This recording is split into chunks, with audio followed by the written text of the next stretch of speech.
Ukraine is attempting to regroup after Russia launched its largest missile barrage so far this year. 95 missiles over the course of just the past day. Ukraine's military says it was only able to intercept about a third of them, 34. In Kyiv, power and water have now been restored, but boy, it was a tough night. Yeah, absolutely. We are also watching an event happening in Kyiv right now. It's a burial service. It's being held for a fallen Ukrainian commander who was killed in Bakhmut. CNN's Ivan Watson is there. So, Ivan, what more do we know about this commander? Right. Well, this young man's name was Dmytro Katsubailo. He went by the code name Da Vinci, and part of his funeral is taking place here. We've been watching funeral and memorial events in Kyiv for hours now. The church service was actually attended by the Ukrainian President Volodymyr Zelensky, and the top military command were in Kyiv's Maidan, that central square where thousands gathered to pay their respects to this man who was killed this week in the grinding battle of Bakhmut, that small southeastern Ukrainian city where the Russian and Ukrainian militaries are pounding each other day after day for months now for control of that city. Now, this man, Da Vinci, as he's known, last year, Zelensky, the Ukrainian president, gave him the honor, calling him a hero of Ukraine. And he is viewed by many of the people, the thousands who've gathered, as a national hero, someone who participated in the 2014 protests. The 2014 protests against a pro-Russian president in the Maidan Square that ultimately resulted in the overthrow of that president. He fled to neighboring Russia. So Da Vinci had been a young activist there and then joined a militia that fought against pro-Russian separatists in the Donbas region for years after that, and then has been part of the armed forces fighting against the Russian invasion over the course of the last year. He is the youngest battalion commander in the Ukrainian armed forces. The crowds have been chanting things like heroes never die. And I think this underscores the immense sacrifice that Ukrainian military commanders are paying in this battle, this contest, this deadly contest against the Russian military in Bakhmut. Back to you. Ivan Watson, live for us there this morning. Ivan, appreciate it. Thank you. Let's dive deeper in all this now with retired Brigadier General Mark Kimmick. Good to have you on, sir. Let's talk first about this missile barrage overnight. One, it's the scope. It hit across the nation, even killing people all the way in the western part of the country. Seems to be a mix of a couple things. Hypersonic missiles, difficult to impossible to shoot down with Ukrainian air defenses, but also these Iranian Shahad drones, and it seems fired at the same time. Is that by design to overwhelm Ukraine's air defenses? Sure, absolutely. And it's their version of shock and awe, too. They're trying to make a huge effect on the population and the infrastructure.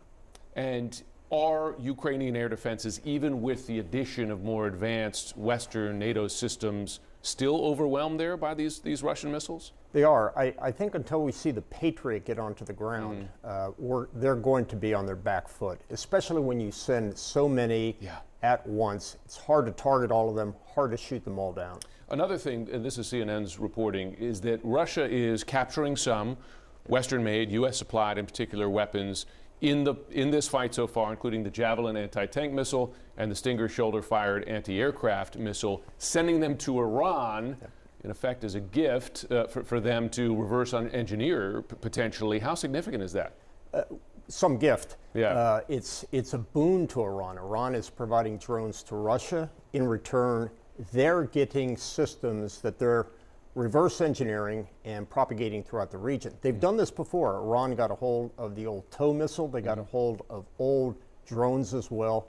So there's a Middle East regional impact if you now see advanced weapons being developed by Iran. And have they shown themselves, for instance, with the TOW, the ability to take one, figure it out, and make their own? Absolutely. That's alarming. Okay, let's talk about the progress of war then in the East. There's been a lot of talk about a Russian spring offensive. Really hasn't been materialized. U.S. officials have been telling me for some time they just don't have the forces and the manpower to do anything definitive. But we also know Ukrainians want to carry out a counteroffensive in the opposite direction. What is the actual state over here? Does either side have the potential to make ground? Well, it really depends on what the Ukrainians have been doing over the wintertime. Yes, we've been focusing on Bakhmut, but hopefully they've been resupplying, rearming, retraining. They really have almost an imperative to have a spring offensive. Right. They've got to demonstrate to the West that they're making progress. They have to demonstrate to their own people that they're making progress. All the fighting, all the attention around Bakhmut in these last several weeks, extremely deadly for both sides. I mean, we're talking about some days where thousands are killed in a single 24-hour period. Has it been worth it for the Russians, but also crucially for the Ukrainians to fight so hard, so long, and to give up so much there? I don't think so. I mean, retrospectively, this reminds me of World War I, these great battles where inches were gained and thousands were lost. Yeah, this is the area we're talking about here. Yep. So what happens now in the coming weeks? You say that Ukraine they have to make a push this way just to not be on their back foot, in effect. Do they make progress when they make that push? Well, first of all, I don't think that's where they're going to do it. If I was advising them, I would be looking at a different area. There's down here by Kherson going all the way up to Berdyansk.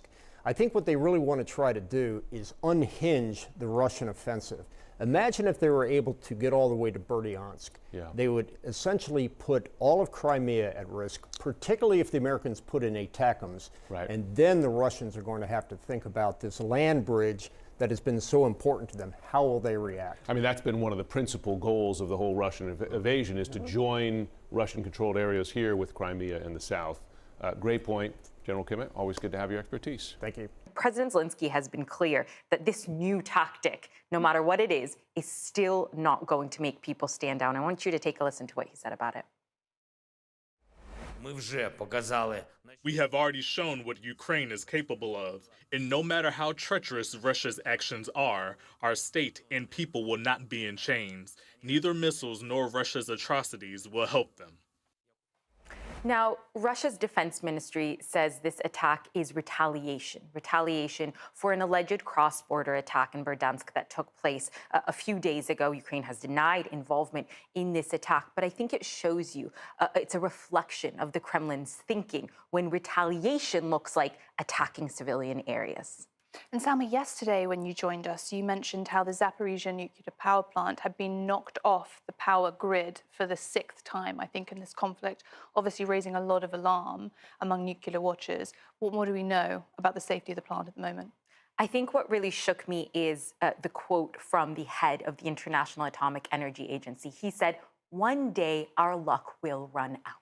And that is the concern, right? We're talking about a nuclear power plant right on the front lines that is Russian occupied, but run by Ukrainian engineers and Ukrainian staff, that has over and over again been impacted by these massive missile attacks, by these massive strikes coming from Moscow. The IAEA is saying, look, we have to do something about this. This is dangerous. This is something that is on the brink, that is absolutely unacceptable. And there's been several visits, of course, by the nuclear watchdog, but that has yet to find a resolution to this. So you're still looking at Europe's largest nuclear power plant, that's what the Zaporizhzhia nuclear power plant is, caught in the crossfire with no solution as to how that plant can be stabilized and people can be certain that it doesn't become something worse and something It's running bigger. on emergency power, isn't it? So it's not completely out. Not completely out, it goes into blackout mode. So it's cut from the power grid, it goes into blackout mode, but you're still talking about a nuclear power plant, right? There are serious concerns when you're talking about supplying power to a nuclear power plant and that supply not being stable, not being reliable. Salma, thank you so much.